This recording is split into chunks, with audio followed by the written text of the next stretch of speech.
आज हम लोग प्रैक्टिस सेट करने वाले हैं। देखिए इसके बारे में चर्चा कर लेते हैं किस चीज़ का प्रैक्टिस से।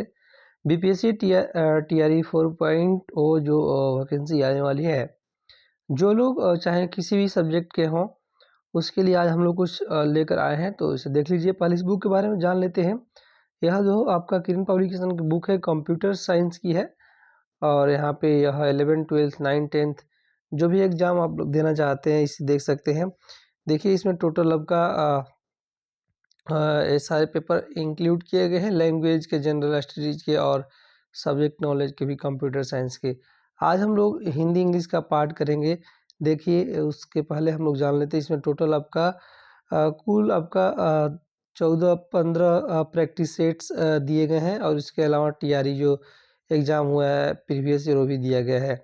आज हम लोग दोस्तों देखिए लैंग्वेज का करेंगे, क्योंकि लैंग्वेज का इसलिए हम लोग कर रहे हैं, और उसके बाद यदि अच्छा रिस्पॉन्स रहा तो कंप्यूटर साइंस भी लेकर आएंगे और जनरल स्टडीज़ भी। पहले मैं बता दूं, ये जो लैंग्वेज का पेपर है सबके लिए, जो लोग भी जा रहे हैं टीआरई 4 देने, तो उनके लिए इम्पोर्टेंट है।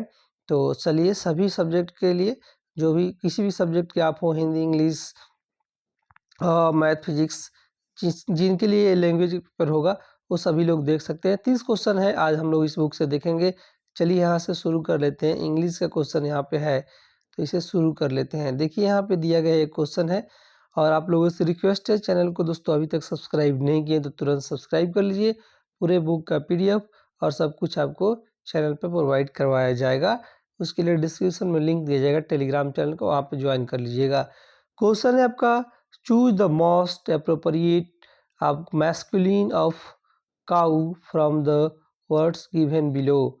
तो यहाँ पे देखिए, तो यहाँ पे आपको बताना है काऊ का मैस्कुलिन क्या होगा। मतलब कि इसके जो है कि आपका जैसे काऊ फीमेल है तो इसके अपोजिट वाले को पूछ रहा है। तो यहाँ पे आपका एक वर्ड होता है दोस्तों आपका स्टाइलिन। आपका ये option A correct answer, first जो है करेक्ट आंसर हो जाएगा, जिसका मतलब होता है सांड। ठीक है, ये सारी बातें याद रख लीजिएगा। और स्टीड का मतलब जानिए, बछड़ा होता है। स्टीड का मतलब बछड़ा होता है। और ड्रैक जो यहाँ पे दिया गया, इसका मतलब होता है नर बत्तख का, इसका मीनिंग हो जाता है। और ये सारी बात याद रखना है। नेक्स्ट क्वेश्चन चलिए हम लोग देख लेते हैं। क्वेश्चन सेकेंड आपके सामने है।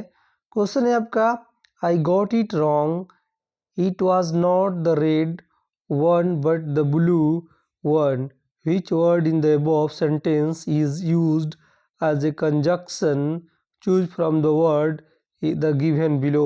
तो यहाँ पे आंसर हो जाएगा आपका थर्ड दोस्तों, बट जो है कंजक्शन की तरफ प्रयोग किया गया है, याद रख लीजिएगा। देखिए यहाँ पे but, and, though, although, unless, until, because, etc conjunction ये सारे होते हैं। थर्ड नंबर क्वेश्चन चलिए हम लोग देखते हैं। क्वेश्चन है आपका, mister Mohan is our English teacher, he is nice but I never know what he is talking, fill in the blanks with most appropriate preposition given below। तो यहाँ पे आपको यहाँ पे जो है fill in the blanks करना है जो यहाँ पे दिया गया है। तो आंसर हो जाएगा यहाँ पे दोस्तों अबाउट, आपका थर्ड ऑप्शन हो जाएगा।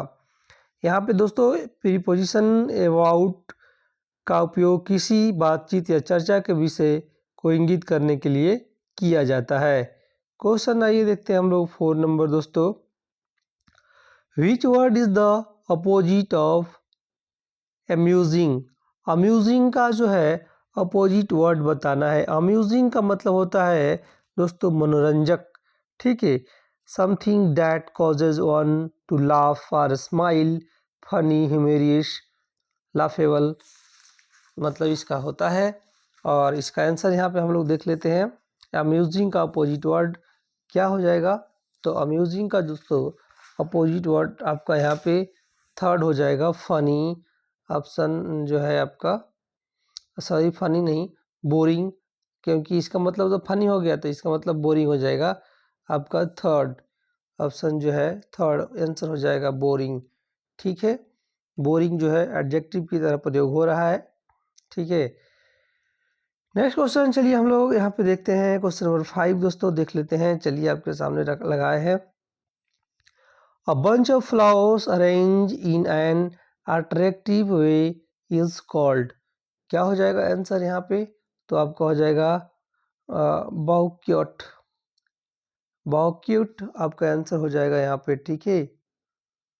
फिफ्थ का आंसर आपका सेकंड हो जाएगा। पूछ रहा है bunch of flowers arrange in attractive way is called, इसको क्या बोलेंगे बंच ऑफ फ्लावर्स को? तो ये आपका आंसर हो जाएगा। नेक्स्ट क्वेश्चन देखते हैं 6 नंबर। चलिए, boy, man, uncle, fireman, grandfather belong to. तो यहाँ पे क्या आंसर हो जाएगा? आपका मास्कुलिन जेंडर ये सब है। ऑप्शन सेकेंड आपका करेक्ट आंसर हो जाएगा। चलिए नेक्स्ट क्वेश्चन देखते हैं 7 नंबर। क्वेश्चन है आपका, choose the word which means the same as human. Human का जो है सेम वर्ड आपको बताना है। ह्यूमन जो है एक एडजेक्टिव है, इसका मतलब होता है मनोचित, मानवीय, ठीक है। तो इसका जो है हो जाएगा आंसर आपका थर्ड, काइंड, ठीक है। क्या हो जाएगा इसका? सेम वर्ड जो है काइंड हो जाएगा, तो इसे याद रख लीजिएगा। काइंड, काइंड को काइंडनेस भी बोल सकते हैं, ठीक है। नेक्स्ट क्वेश्चन चलिए हम लोग देखते हैं 8 नंबर।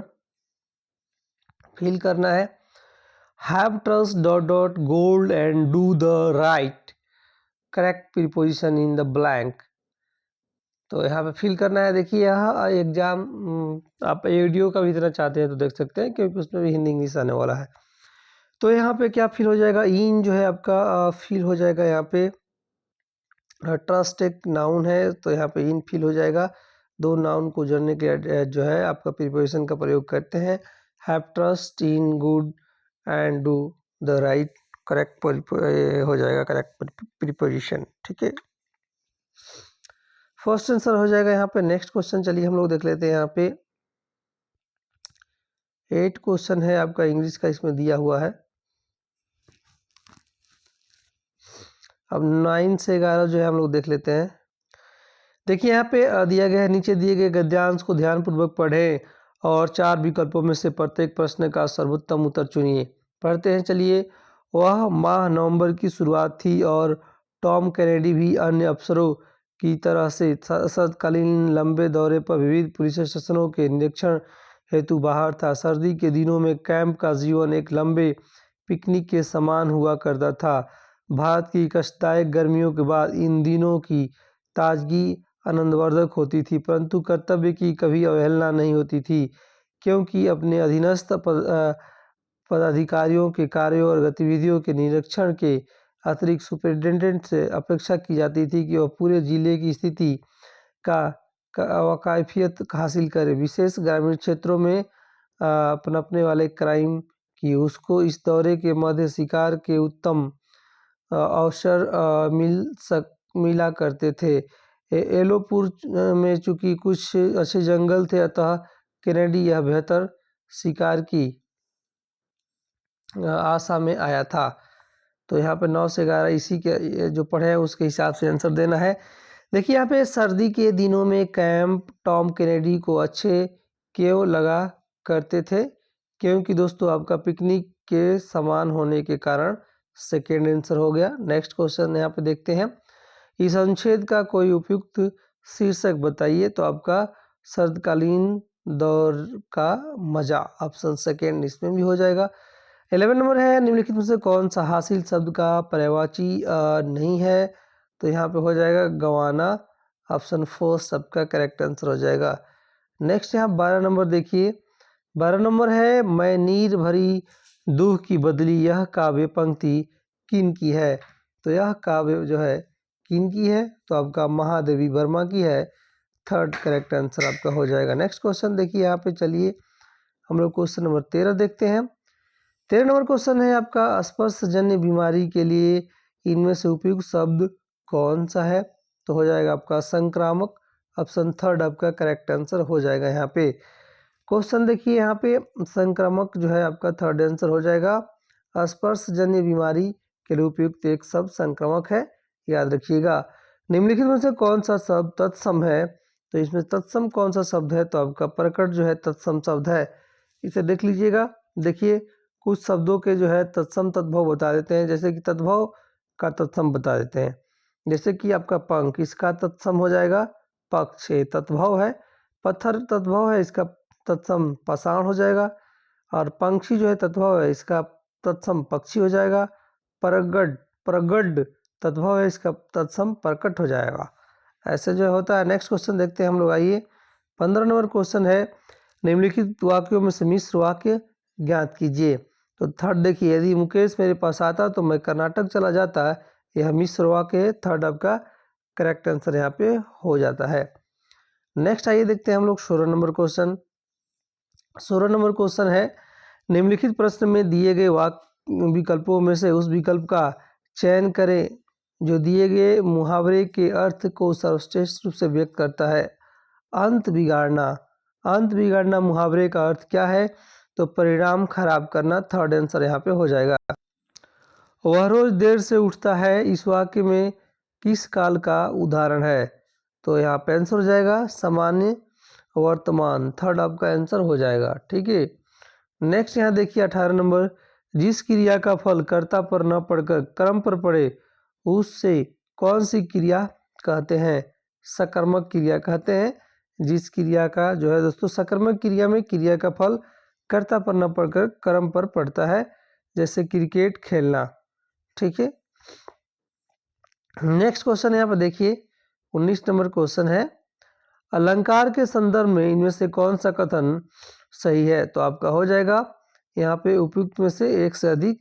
ऑप्शन 4 आपका करेक्ट आंसर यहाँ पे हो जाएगा। देखिए अलंकार के संबंध में बहुत सारे कथन सत्य कौन कौन से। तो पहला तो है यहाँ पे देखिए, तात्पर्य मात्र के भेद से शब्द और अर्थ दोनों की पुनरुक्ति को लटानुप्रास कहते हैं, सही है। और शिष्ट पदों में अनेक अर्थों का कथन श्लेष अलंकार है, भी सही है। और भिन्नार्थ अर्थात निरर्थक स्वर व्यंजन समुदाय की आवृत्ति को यमक कहते हैं, भी आपका सही है, यानी सभी यहाँ पे सही है। नेक्स्ट क्वेश्चन यहाँ पे 20 नंबर है, निम्नलिखित में स्त्रीलिंग शब्द कौन सा है? तो स्त्रीलिंग शब्द यहाँ पे दोस्तों व्याख्या जो है आपका स्त्रीलिंग शब्द है। थर्ड आपका करेक्ट आंसर हो जाएगा। चलिए 21 नंबर क्वेश्चन देख लेते हैं। क्वेश्चन नंबर 21 है आपका, क्वेश्चन बोल रहा है कि गढ़ीवाला शब्द में कौन सा प्रत्यय है? गढ़ीवाला शब्द में दोस्तों आपका वाला जो है प्रत्यय है। जिस शब्द से किसी कार्य के करने, जिस शब्द से किसी कार्य को करने वाले का पता चले उसे कर्तृवाच्य कृत्य प्रत्यय कहते हैं। जैसे वाला प्रत्यय से बने शब्द पढ़ने वाला, गाड़ी वाला, लिखने वाला और ये सारी बातें हैं, तो देख लीजिएगा। 22 नंबर क्वेश्चन देख लेते हैं, अंकुश न मनाना मुहावरे का अर्थ क्या है? तो आपका न डरना ऑप्शन जो है फर्स्ट आपका करेक्ट आंसर हो जाएगा। नेक्स्ट क्वेश्चन देखते हैं हम लोग 23 नंबर, सर्वोपरि का सही संधि विच्छेद कौन सा है? सर्वोपरि का सही संधि विच्छेद सर्व प्लस उपरी, ऑप्शन फर्स्ट आपका करेक्ट आंसर हो जाएगा यहाँ पे। नेक्स्ट क्वेश्चन देखिए, यहाँ पे आपका निम्नलिखित में से अल्प विराम चिन्ह की पहचान कीजिए। तो यहाँ पे आंसर हो जाएगा आपका थर्ड। ठीक है। नेक्स्ट क्वेश्चन देखते हैं हम लोग, यह प्रदर्शित वस्तुओं को छूना मना है। यहाँ प्रदर्शित वस्तुओं को छूना मना है, यह किस प्रकार का वाक्य है? तो यह दोस्तों आपका निषेधवाचक वाक्य है। सेकेंड आपका करेक्ट आंसर यहाँ पे हो जाएगा। 26 नंबर देखिए, 26 नंबर क्या है? क्वेश्चन है, जिस समास में दोनों पदों के माध्यम से एक विशेष यानी तीसरे अर्थ का बोध होता है तो वह किस प्रकार का समास कहलाता है? तो आपका बहुव्रीहि समास कहलाता है। फर्स्ट आपका करेक्ट आंसर हो जाएगा। सही वर्तनी वाला शब्द कौन सा है? तो आंसर हो जाएगा आपका यहाँ पे समिति। थर्ड आपका आंसर हो जाएगा। 28 नंबर देखिए, यहाँ पे यह मेरी पुस्तक है, इस वाक्य में कौन सा कारक है? तो यहाँ पे संबंध कारक है। फर्स्ट करेक्ट आंसर हो जाएगा। 29 नंबर देखिए, यहाँ पे इनमें से कौन सा शब्द आलोचना का पर्यायवाची शब्द नहीं है? तो आपका सोचना। ठीक है। नेक्स्ट यहाँ देखिए लास्ट क्वेश्चन 30 नंबर देख लेते हैं यहाँ पे। तलव्य महाप्राण घोष व्यंजन वर्ण का उदाहरण कौन सा है? तो यहाँ पे आंसर हो जाएगा आपका दोस्तों 30 का 6। ठीक है, नेक्स्ट क्वेश्चन। चलिए इतना ही क्वेश्चन है यहाँ पे, तो यहाँ पे देख लिए हम लोग। चलिए यही पे एंड करेंगे और फिर से नए अगले सेट में मिलते हैं। तब तक आप सबका धन्यवाद।